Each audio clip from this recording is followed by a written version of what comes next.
여러분 안녕하세요. 안녕하세요. 네, 시간이 많이 지난 줄 알았더니 시간이 너무 빠르네요. 지금 보니까. 그래서 오늘 일찍 끝나게 생겼습니다. 배고프시죠?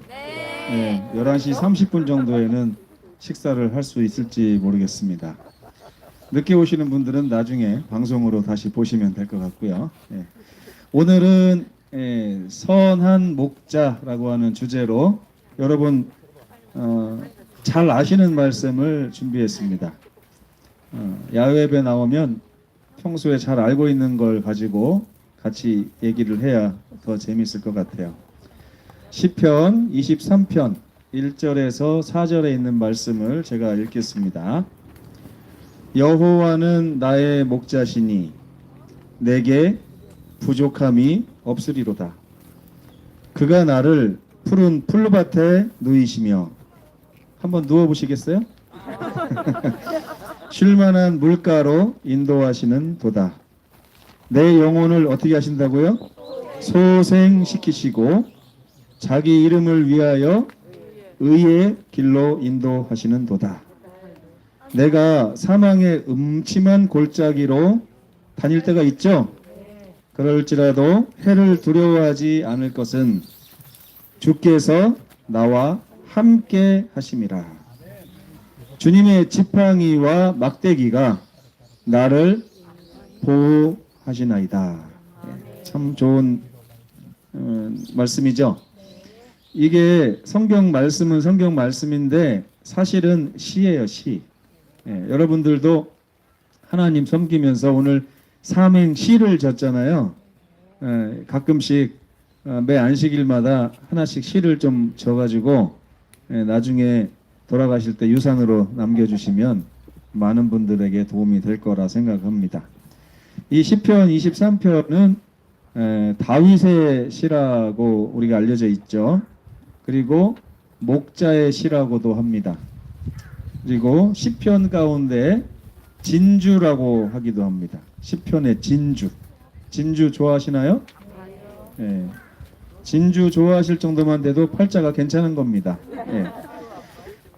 또 나이팅게일의 시라고 하기도 하고 순교자의 찬미라고도 합니다. 네. 참 많은 별명들이 있을 정도로 이게 참 좋은 시예요. 좋은 시인데 이 시는 모든 시대 모든 사람을 위한 아주 좋은 시라고 소문이 나 있습니다. 그리고 그들에게 필요한 메시지도 담고 있어요. 뭐가 있다고요? 뭐가 있다고요? 메시지. 저 뒤에 뭐가 있다고요? 메시지. 봐봐요. 대답이 작잖아요. 네. 이 시에는 모든 시대, 모든 사람을 위한 뭐가 있다고요? 메시지. 오늘 그 메시지를 여러분 가지고 집으로 돌아가셔야 됩니다. 네. 이 시에는 다윗의 경험이 녹아져 있어요. 이 다윗의 경험이 두 가지 경험이 있거든요. 첫째는 다윗은 목자였습니다. 목자. 양치기였어요. 양치기. 그리고 둘째, 다윗은 나중에 뭐가 됐어요? 왕이 됐습니다. 저는 거지에서 왕이 된 건 봤어도 목자에서 왕이 되는 경우는 다윗이 유일하지 않나 이런 생각도 해봅니다. 그래서 1절에서부터 4절까지는 다윗이 경험한 목자의 경험을 써놓은 것이고요. 그리고 5절, 6절은 왕의 경험을 써놓은 것입니다. 그렇기 때문에 오늘 주제절은 4절에서 땡강 잘려 있어요. 왜요? 오늘 우리는 목자에 대해서 생각을 해볼 것이기 때문에 그렇습니다. 그래서 1절에서 4절은 애정이 아주 많이 있는 목자의 모습을 이야기하고 5절과 6절은 은혜스러운 임금님의 모습에 대해서 이야기를 하고 있습니다. 이제 하나님을 지금 다윗이 뭐라고 표현하고 있어요? 목자. 네, 목자라고 표현을 하고 있어요. 하나님이 목자면은 나는 뭐란 얘기예요? 양이란 얘기예요. 그렇죠? 왜 이런 비유가 나왔을까요? 왜? 네? 하나 목자와 양 사이에 있는 어떤 관계가 하나님과 나 사이의 관계를 나타내주는 아주 귀한 그게 메시지가 있구나 하는 것을 다윗이 발견한 거죠. 근데 이 사실 이 하나님은 목자시고 나는 양이다라고 하는 개념을 최초로 발명 특허를 낸다면 이거 다윗 것이 아닙니다. 예, 원래는 누구 것이냐면 야곱 거예요. 예, 야곱도 양을 20년 쳤어요. 그죠? 양을 20년 치면서 야곱이 나중에 요셉을 축복하는데 그 요셉을 축복하는 그 시를 야곱의 축복이라고 노래도 있어요. 그죠? 예. 그런데 그 야곱이 요셉을 축복하면서 한 말이 뭐냐면 나의 출생으로부터 지금까지 나를 기르신 하나님, 나를 모든 환난에서 건지신 여호와의 사자라고 하는 말을 창세기 48장 15절에 해놨어요. 야곱이 양을 기르면서 느낀 게 뭐냐? 바로 나를 기르시는 분이 하나님이시구나. 예. 여러분 나이 먹고 나니까 저가 뭐 이제 딱 중간쯤 된 것 같아요. 근데 나이를 먹고 나니까 누가 나를 길러주는 분이 없네요. 예.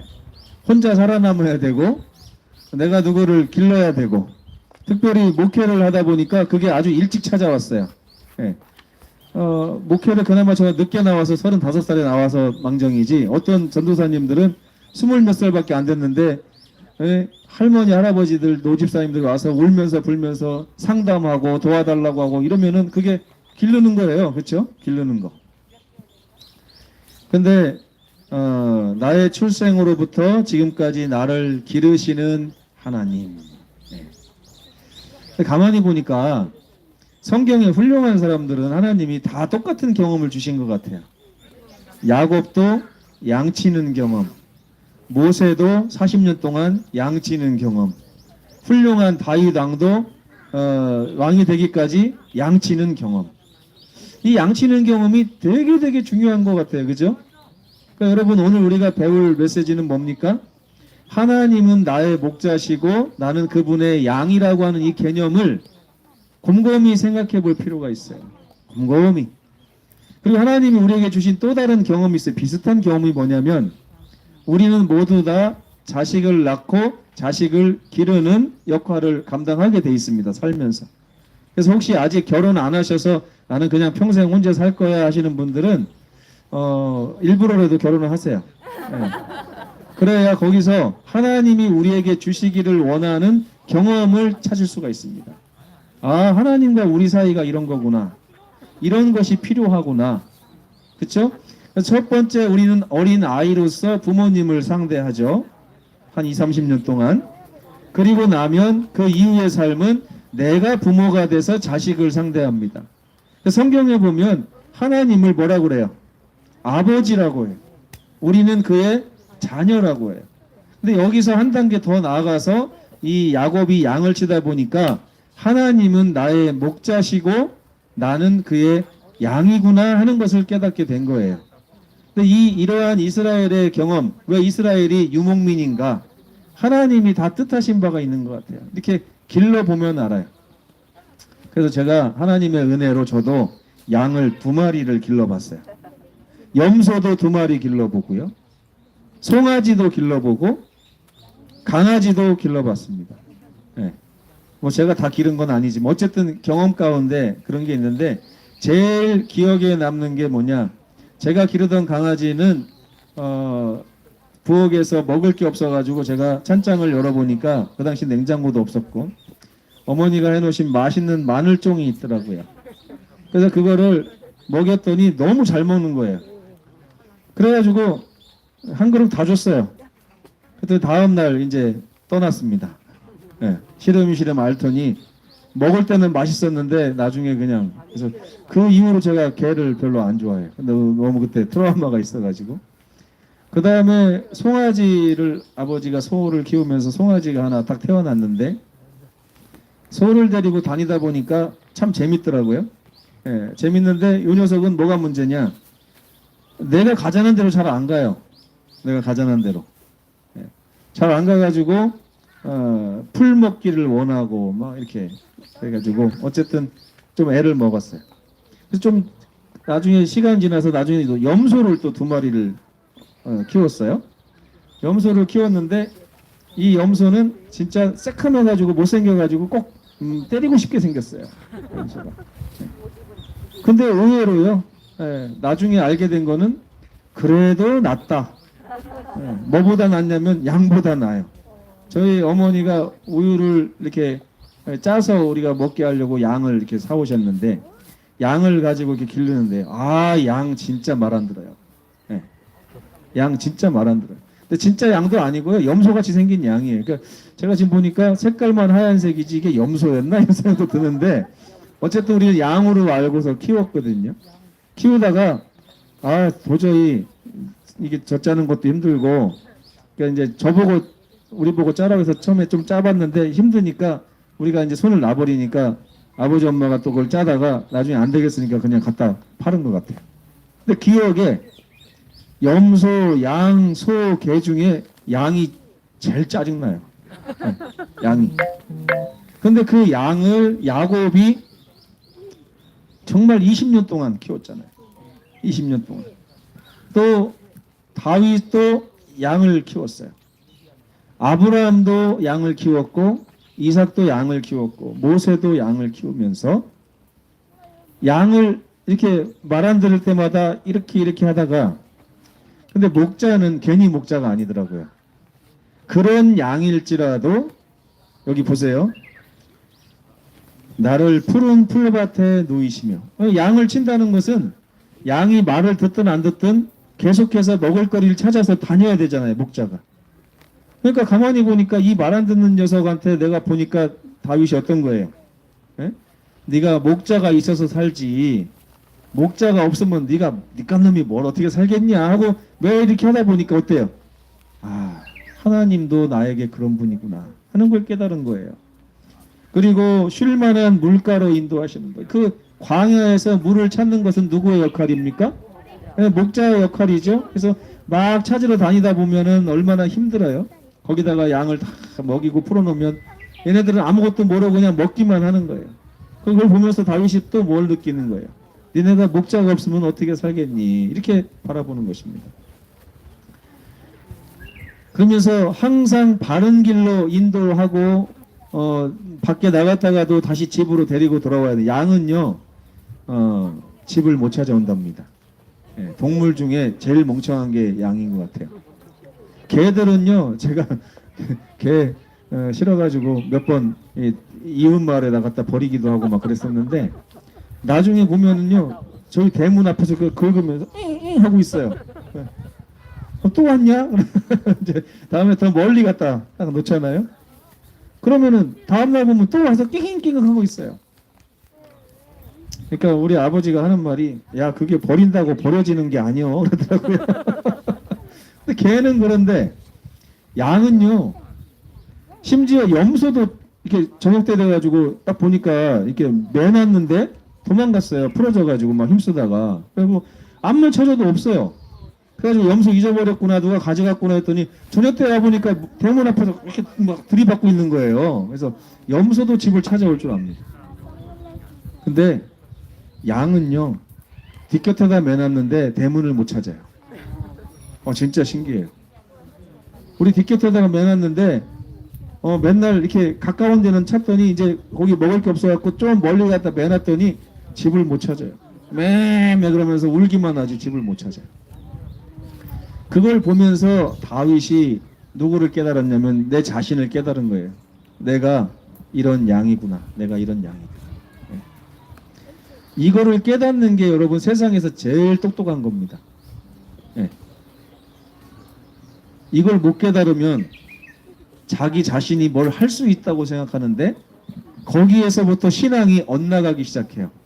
신앙이 언제 잘못되는지 아십니까? 내 혼자서 하나님 없이 뭘 할 수 있다고 생각하는 그 순간에 신앙이 잘못돼요. 하나님 요것만 할 테니까 잠깐만 기다려 주십시오 하고 이쪽 일을 하는 순간 잘못되기 시작합니다. 무슨 일을 하더라도 하나님 도와주시고 함께 해주십시오 할 때 우리가 번나가지 않고 그 길이 바른 길로 인도함을 받게 되는 것이죠. 근데 너무나 많은 성도들이 하나님 잠깐만 기다려주세요. 지금은 잠시 제가 할 일이 있습니다. 해서 혼자 하나님을 떠나서 할 때 그 일은 내 눈에 볼 때 세상에서는 잘 됐다고, 야 비트코인 올랐냐? 주식 올랐어? 야 집 샀어? 야 그렇게 할 수 있어요. 아들 뭐 좋은 대학 갔어? 다 좋은 것처럼 보이죠? 하지만 하나님이 인도하시는 바른 길에서 번나가 있는 길일 수가 있다는 것입니다. 이게 지금은 몰라요. 언제 알아요? 나중에 주님 오시는 그날, 그날 되면 내가 걸었던 길이 어떤 길이었는지, 의의 길로 바른 길로 인도함을 받았던 그 길을 걸어왔는지 아니면 목자 없는 길을 걸어왔는지 분명히 알게 되는 것입니다. 그래서 하나님도 이 관계를 좋아하셔요. 그래서 에스겔 34장 31절에 보면 하나님이 야곱이 했던 말, 다윗이 했던 말을 그대로 차용해서 쓰십니다. 근데 사실은 하나님이 양을 치게 하신 걸 보면 하나님이 이 그 교훈을 알려주고 싶으셨던 것 같죠?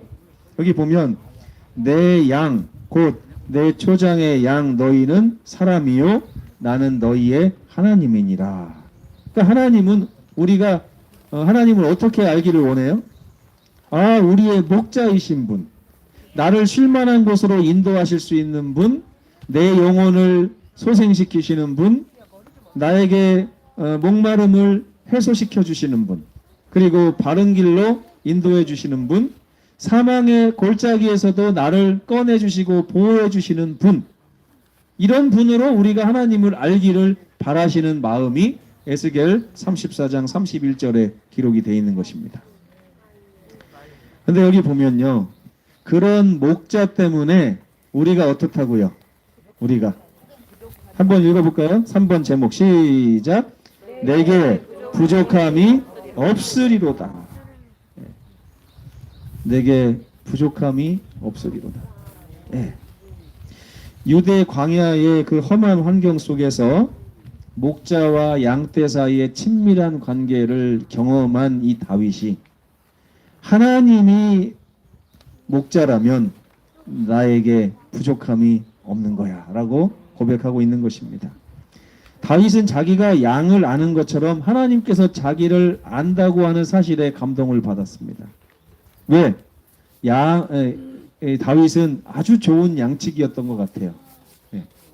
저는 어머니 안 볼 때마다 양 궁뎅이를 발로 확 차고 다녔거든요.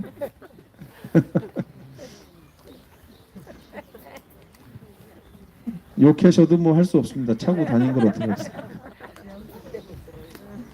근데 저는 그게 아니에요, 집사님. 저희 동생이 어느 날 보더니 형 엄마한테 일를 거야 그러더라고요. 제가 양을 차는 걸 보면서. 그래갖고 야 일르지 마 그랬거든요.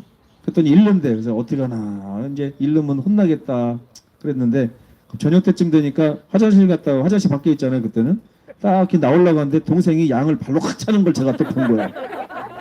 너 일른다? 둘 다 입 다물기로 하고 이제 그랬는데 양이 그래요. 양이. 근데 그런 양을 정말 숙련된 목자이신 하나님께서 지금 치고 계시는 거예요. 치고 계신 거예요. 그러니까 양이 뭐라고 고백하는 거예요. 여호와께서 나의 목자시니 나에게 부족함이 없습니다라고 하는 생애의 고백을 다윗이 한 거예요. 그 다윗은요, 여러분 여호와는 우리의 목자입니다 이렇게 말하고 싶어서 그런 게 아니고 그냥 고백이에요. 고백. 우리 아버지께서 마치 목자와 같이 나를 돌보시니 나에게 부족함이 없었구나 하고 고백하는 것입니다. 성경에 보면 이 목자의 관점에서 쓰여진 말씀들이 많아요. 특별히 이사야 43장 1절에도 보면 내가 너를 지명하여 불렀나니 너는 내 것이라 그러잖아요. 이건 무슨 말이냐? 지명한다는 거는요, 목자가 양의 이름을 다 일일이 부르고 이제 울타리로 집어넣을 때 이렇게 지명하는 이렇게 부르는 개념도 있죠. 사실 창세기에 보면 야곱이 라반과의 사이에서 아롱진 것, 얼룩진 것은 네 거다 하고 이제 이렇게 나눴잖아요. 그때 이렇게 문을 지나가면서 흠없는 것은 라반 것, 그죠? 아롱지고 얼룩진 것, 또 저는 것은 내 것 하니까 야곱이 지나갈 때마다 너는 내 거, 너는 내 거, 너는 내 거 이렇게 지명한 거예요. 그래서 지명하여 부른 순간 누구 것이 된 거예요? 야곱 것이 됐죠? 그래서 이것을 하나님이 야곱에게 똑같이 말씀하세요. 야곱아, 너를 창조하신 자가 말씀하시느니라, 너를 지으신 이가 이제 말씀하시느니라, 그러면서 내가 너를 지명하여 불렀나니 너는 내 것이라. 이 말을 누가 제일 잘 이해할까요? 야곱이. 자기가 해봤잖아요, 자기가. 그러니까 하나님께서 목자의 관점에서 이렇게 절고 얼룩지고 죄로 얼룩지고 부족한 나를 어떻게 하신 거예요? 지명해서 저는 거 내 거, 그죠? 못생긴 거 내 거, 얼룩진 거 내 거, 아픈 거 내 거라면서 그분의 품으로 들이시는 장면을 야곱이 그 얘기를 들었을 때 감동을 얼마나 많이 받았을까요? 제가 목회를 이렇게 오래 했어도요, 이사야 43장 1절에 요번 주처럼 감동 많이 받아본 적이 없어요. 아, 이게 그 얘기구나. 지명했다는 얘기는요, 부족하다고 하는 지적이에요. 왜? 그죠? 라반에게는 좋은 것만 같잖아요. 좋은 거. 근데 좋지 않은 것을 하나님이 불러서 내 것이다, 내 것이다 이렇게 하면서 말씀하시는 거예요. 이게 성경은 그래서 목자와 양의 관계를 이렇게 얘기하고, 특별히 야곱과 그 양의 관계를 얘기하는 경우가 있습니다. 이사야 49장 16절에 보면 내가 너를 손바닥에 새겼다. 네, 내 거다. 손바닥에 다 새긴 거야. 손바닥에. 목자로 인해서 부족함이 없는 삶이 있다는 것이 이 시의 핵심입니다. 아멘입니까, 여러분? 그럼 제가 앞에서 선창을 하면 여러분들이 뒤에 후창을 크게 해주시기 바랍니다. 여호와께서 나의 목자가 되시니. 감사합니다. 거기도 한 70% 정도가 알아들으신 것 같아요. 박장로님 똑같이 또 따라 하시지 마시고요. 제가 선창을 하면 여러분이 뒤에 걸 후창을 크게 해주시기 바랍니다. 다시 한번. 여호와는 나의 목자가 되시니. 네, 오늘 교훈 메시지가 그거예요.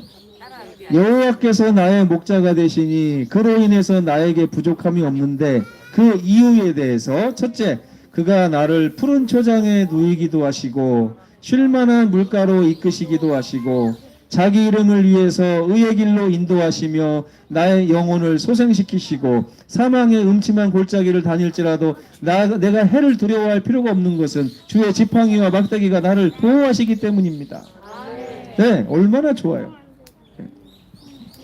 선한 목자가 하는 이 세 가지 일이 바로 그것입니다. 부조화 선지자 413페이지에 보면 그리스도의 은혜는 뭐요? 그리스도의 은혜는 하늘의 목자가 당신의 양떼를 인도하고 있는 푸른 목장에 시원하고 잔잔한 물이다. 여러분, 다윗이 지금 양이 돼서 푸른 초장에 갔고 쉴만한 물가로 인도함을 받았잖아요. 근데 다윗이 먹은 푸른 생명의 떡이신 예수님이고, 그쵸? 그 다음에 그가 마셨던 이 시원한 물은 그리스도가 베푸신 은혜라, 이렇게 부조화 선지자의 기록이 되어 있는 것입니다. 여러분, 우리가 목자이신 예수님을 따라가면서 그분의 말씀을 먹고 또 그분이 주시는 은혜, 또 특별히 십자가를 통해서 베푸신 구원의 은혜를 날마다 먹을 때에 내 영혼이 소생하는 것이라는 거예요. 내 영혼이. 안 먹으면 어떻게 될까요? 안 먹으면. 자녀를 낳아서 길러보니까 최고 황당하고 어떻게 할 수 없는 게 뭐냐면, 어렸을 때는 이렇게 우유병을 해서 이렇게 딱 물려주면 그래도 빨더라고요. 빨긴 빠는데, 크니까 먹는 것보다 안 먹는 게 더 많아요. 이건 이래서 안 먹고, 이건 이래서 안 먹고, 이건 이래서 못 먹고. 예. 근데 뭐라고 할 수 없는 게, 그래도 저보다는 많이 먹더라고요. 저보다는 많이 먹는데, 어쨌든 여기 보면 하나님께서 우리에게 먹이실 양식을 많이 준비하시고 내려주셨는데, 먹는 거는 누가 먹어야 돼요? 예, 내가 먹어야 돼요. 내가. 예.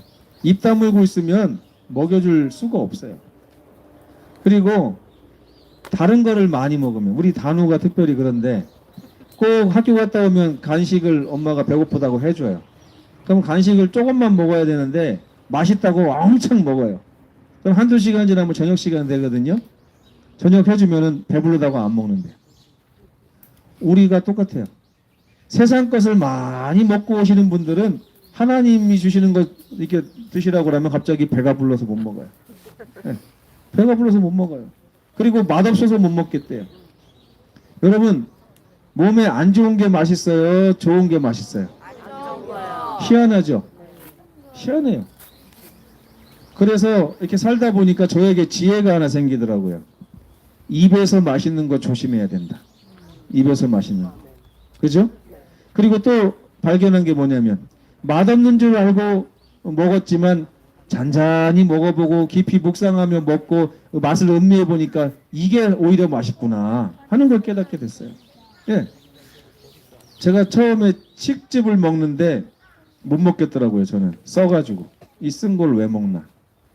근데 계속 먹다 보니까 그 쓴맛과 어울리는 단맛이 몸에 쫙 들어올 때마다요. 가끔 힘들 때는요. 옛날에 먹었던 그 칡즙이 생각나서 일부러 시원한 칡즙을 이렇게. 그러니까 사우나 가면 여러 가지 있어요. 소래눈, 뭐 바카스, 뭐 비타 500 뭐 이러고 있는데 거기 칡즙이 꼭 있어요. 사우나 가면. 제가 사우나를 좋아하는 이유가 칡즙이 있어서 좋아합니다. 그럼 저는 꼭 칡즙을 꺼내면은 옆에서 왜 그걸 먹냐고 하면서 막 사이다 콜라를 막 먹는데 저는 칡즙이 참 좋아요.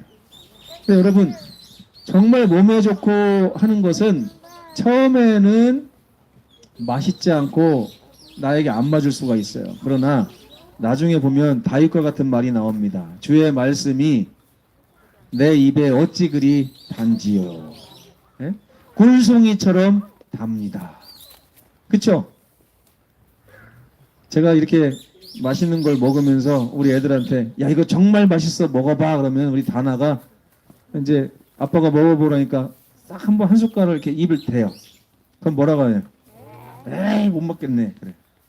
먹어봐 맛있어. 아빠 말을 안 믿어요. 그래서 당장 우리 아이들은 입에서 왔을 때 달고 그죠? 달콤한 이런 거를 좋아하지만 사실은 살아보시면 알 거예요. 다른 것은 적당해야 좋고 그거보다 더 우리 몸에 좋은 것은 오히려 쓴 것이 약이 좋다 하는 걸 알게 됩니다. 하나님께서는 우리에게 그렇게 그리스도의 은혜를 주심으로 우리 영혼을 소생시키려고 하는 분이신데 여러분 성경 읽을 때 졸리고 말씀 들을 때 졸려도 입에 달지 않아도 계속 드세요. 네, 드셔야만 나중에 그 맛을 압니다.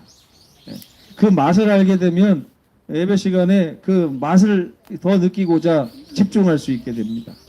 그러면 은혜가 넘치면서 또 갈증이 해소가 되고 세상에서 6일 동안 그렇게 힘들게 살다 왔어도 안식일에 말씀이 쫙 들어가는 순간 속이 시원해지면서 내 모든 문제가 다 해결되는 거예요. 근데 그 맛을 모르기 때문에 안식일에 와서도 과자 부스러기 먹고 있으면 이게 속이 해소가 안 돼요. 네. 안식일에 와서도 치토스 먹고 있고 꽃갈콩 먹고 있으면 그러면 안 됩니다. 안식일에는 맛있는 하나님으로부터 오는 그 영양가 많은 음식을 드셔야 돼요. 그렇게 되면 우리가 또 한 주를 살아갈 힘을 얻고 용기를 얻는 것입니다. 그리고 우리 목자는 의의 길 바른 길로 이끄시는데 그 이유가 뭐냐면 자기 이름을 위해서 그렇게 하신다고 그랬어요. 네. 우리 어머니가 우리를 한참 기를 때 아이고 난 부끄러워 죽겠네 이런 말도 하시고 그죠? 아니 부끄러우면 제가 부끄럽지 왜 엄마가 부끄러워 이렇게 제가 말도 한 적이 있어요. 부끄러우면 내가 부끄럽지. 근데 그것이 사실은 누구의 부끄러움이에요? 어머니의 부끄러움이에요. 어머니의 부끄러움. 나의 부끄러움이 어머니의 부끄러움이 돼요. 그래서 어머니가 나를 깨끗한 옷을 입히는 것은 사실 나를 좋으라고도 그렇게 하지만 어머니의 이름이 부끄럽지 않기 위해서 그렇게 하시는 것입니다. 그러니까 하나님께서 우리가 하나님을 따르면 언제까지 요 모양 요 꼴로 살지 않습니다. 왜요? 하나님이 자기 이름을 높이시기 위해서 우리의 수준을 높여주시는 거예요. 거룩하게. 그래서 성경에 보면 나는 너희를 거룩하게 하는 여호와니라. 나는 너희의 가치를 수준 높이는 여호와니라. 왜? 내가 거룩하니 너희도 거룩할지니라. 자기 이름을 위해서 그렇게 하는 거예요. 여러분, 하나님 믿고 따르고 살면 절대 후회하지 않습니다. 왜 후회하지 않냐면 거룩해지기 때문에 그래요. 물론 돈이 없을 수는 있어요, 남보다. 근데 여러분, 돈 많다고 거룩해지는 거 아닙니다. 그건 분명히 아셔야 돼요. 지금 그 대통령이 높아요, 삼성그룹 회장이 높아요? 예? 그렇죠? 돈보다 더 센 게 분명히 있어요. 이 거룩함도 마찬가지입니다. 어떤 분은 돈이 많으면 내가 거룩해진다고 생각하는데 아닙니다. 또 어떤 분은 명예가 많으면 내가 거룩해진다고 생각하는데 그거 아니에요. 성경이 말하는 거룩함은 하나님께서 나를 거룩하게 하실 때 내가 거룩해지는 거예요. 네. 그래서 하나님은 자기 이름을 위해서 우리를 늘 바른 길로 가게 하시면서 우리 삶이 정로를 가게 하시는데 이 은혜가 또한 아주 큰 것입니다. 그리고 그분은 때로 지팡이와 막대기로 우리를 이끄십니다. 왜요? 당장은 지팡이와 막대기가 필요할 수가 있어요. 말 안 듣는 양에게는 지팡이가 무서운 것이 되겠죠? 근데 말 잘 듣는 양에게는 지팡이는 목자가 보내는 수신호와도 같습니다. 이렇게 우르르 하면서 이렇게 딱 하면 양들은 지팡이가 가르치는 방향을 보면서 움직이게 돼 있어요. 그래서 이 지팡이는 그 목자가 우리 옆에 있다라고 하는 표시가 되기도 합니다. 이 양들이 지팡이를 보는 순간, 목자가 키가 작을 수가 있잖아요. 근데 멀리서 볼 때는 목자가 안 보일 수가 있어요. 근데 목자가 이렇게 지팡이를 탁 쳐들면서 양을 막 부르면 양들이 우리 목자가 저기 있구나 딱 오는 것입니다. 때로는 채찍이 되기도 하고요. 교사의 채찍, 그리고 왕의 홀과 같은 것이 되기도 합니다. 왕의 홀, 그리고 늑대나 이리를 물리치는 무기가 되는 것이 바로 이 막대기고 지팡이인 것입니다. 그래서 우리 하나님께서는 뭘 가지고 계시다고요? 뭐를 가지고 계세요? 대답 좀 하세요. 지팡이와 똑같은 말이에요. 지팡이 따로 막대기 따로 있는 게 아니고 지팡이와 막대기를 하나님이 가지고 계신데 요걸 갖고 계시다는 얘기를 여러분 잘 생각하셔야 돼요. 하나님의 지팡이는 수시로 변합니다. 어떨 때 보면 지시봉이 될 수도 있고요. 어떨 때 보면 회초리가 될 수도 있어요. 또 어떨 때 보면 권위를 상징하는 상징이 될 수도 있습니다. 그러니까 하나님이 지팡이를 갖고 계시다는 사실 여러분 늘 명심하세요. 내 삶이 잘못될 때 하나님의 지팡이가 보이면 그것은 나에게 하시는 경고가 됩니다. 또 내가 갈 길을 잘 몰라서 고민하고 울고 있을 때 하나님의 지팡이가 보이면 글로 가라고 하는 하나님의 지시입니다. 또 나의 삶에 하나님의 지팡이가 우뚝 서 있으면 하나님을 나의 마음에 늘 가운데 첫째 모시고 그분만 따라가야 된다는 것을 기억해야 되는 것입니다. 이것이 바로 우리 목자가 우리를 이끄시는 방법이죠. 그래서 예수께서는 내가 무궁한 사랑으로 너를 사랑하는 거로 인자함으로 너를 인도하였도다 라고 선언을 하십니다. 그분은 강요하지 않으세요. 뭐 하지 않으신다고요? 강요하지 않으세요. 저는 여러분들이 가끔 늙다 이렇게 말씀드리지만 하나님은 그렇게도 안 하시는 거예요. 뭐 떴으면 좋겠죠. 지금은 오늘은 밖에 나와서 이제 아무도 조는 분이 안 계시네요. 그리고 그분은 강요하지 않은 대신에 뭘 가지고 계시냐면 줄을 가지고 계십니다. 줄은 밀지는 못해요. 그죠? 줄 가지고 밀지는 못해요. 줄은 어떻게 하는 것입니까?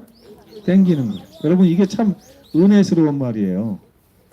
하나님은요 줄을 가지고 계신데 우리와의 관계 속에서 하나님 줄을 갖고 계신데 우리가 싫다고 해서 이 줄을 밀 수는 없어요. 밀어지지가 않잖아요. 그죠? 우리가 죄를 범하거나 넘어지거나 병 걸리거나 못생겨서 말 안 듣거나 그래도 하나님은 밀지는 못해요. 그죠? 근데 어떻게 하는 거예요? 줄은 무슨 도구예요? 땡길 수는 있어요.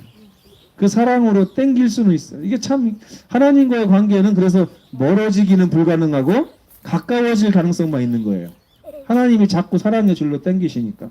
그 말씀이 호세아 11장 4절에 나오죠. 내가 사랑의 줄, 사람의 줄, 곧 사랑의 줄로 너희를 밀었다고요? 이끌었다고요. 우리 하나님은 그런 분이십니다. 예수께서는 이렇게 말씀하십니다. 영원히 너희는 멸망하지 아니할 터이요 또 너희를 내 손에서 빼앗을 자가 있다고요, 없다고요? 없다. 이렇게 말씀하십니다. 우리가 목자에게 모든 것을 맡기고 그분의 손에 이끌려 갈 때 우리의 삶에는 결코 부족함이 없을 것입니다. 누구도 우리를 그분에게서 빼앗지 못할 것입니다. 이런 하나님을 오늘 이 야외에 오셔서 더 깊이 만나시고 묵상해 보시면서 하나님 주님 오시는 그날까지 저 천국 가는 그날까지 늘 다윗처럼 양이 되어 목자이신 주님을 따라가는 백성 되겠습니다 라고 고백하시는 우리 모두가 되시기를 간절히 바라면서 말씀을 마치겠습니다.